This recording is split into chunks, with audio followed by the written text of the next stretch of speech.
इनमें से 4 सीटों पर उन्होंने अपने उम्मीदवारों के नाम बता दिए हैं, जबकि 2 सीटों के लिए अभी पत्ते नहीं खोले हैं।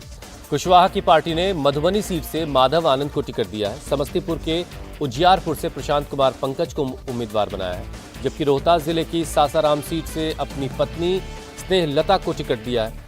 इसके साथ ही रोहतास जिले की ही दिनारा सीट से आलोक कुमार सिंह को टिकट मिला है, जबकि कुशवाहा की पार्टी ने सीतामढ़ी की बाजपट्टी और मुजफ्फरपुर की पारू सीट को अभी खाली रखा है, जिसके लिए अभी उम्मीदवार का ऐलान होना बाकी है। अब सवाल यह है कि एक दिन पहले तक बागी तेवर दिखाने वाले उपेंद्र कुशवाहा आखिर कैसे मान गए, किस शर्त पर वो तैयार हुए।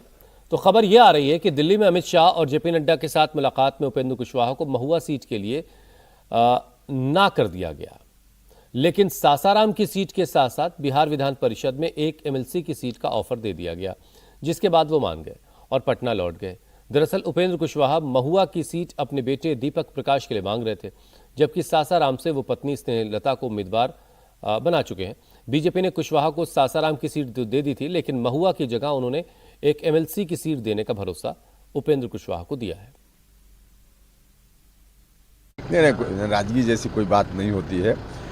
विमर्श का दौर होता है और उसमें जो कुछ भी इशू आता है उसको समय से आदमी सॉल्व करता है, और उसी क्रम में एक इशू आया तो फिर हम लोग दिल्ली गए और भारतीय जनता पार्टी के शीर्ष नेतृत्व से मुलाकात हुई। माननीय गृह मंत्री जी से और राष्ट्रीय अध्यक्ष जेपी नड्डा साहब से मुलाकात हुई और सारी बातें हो चुकी है।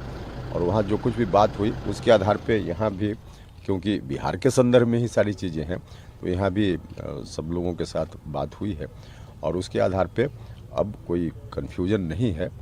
एनडीए चट्टानी एकता के साथ चुनाव में जा रही है, तो उपेंद्र भाई भी और सभी लोग मिल करके कल से नॉमिनेशन में सब लोग लगेंगे। उनके साथ साथ जो इनको 6 सीट का विधानसभा का उम्मीदवारी मिला है, उसके साथ साथ भारतीय जनता पार्टी जो भी पहला अवसर मिलेगा गठबंधन धर्म का पालन करते हुए इनको एक एमएलसी का भी, सदस्य बिहार विधान परिषद का भी सीट देने का काम करेगी।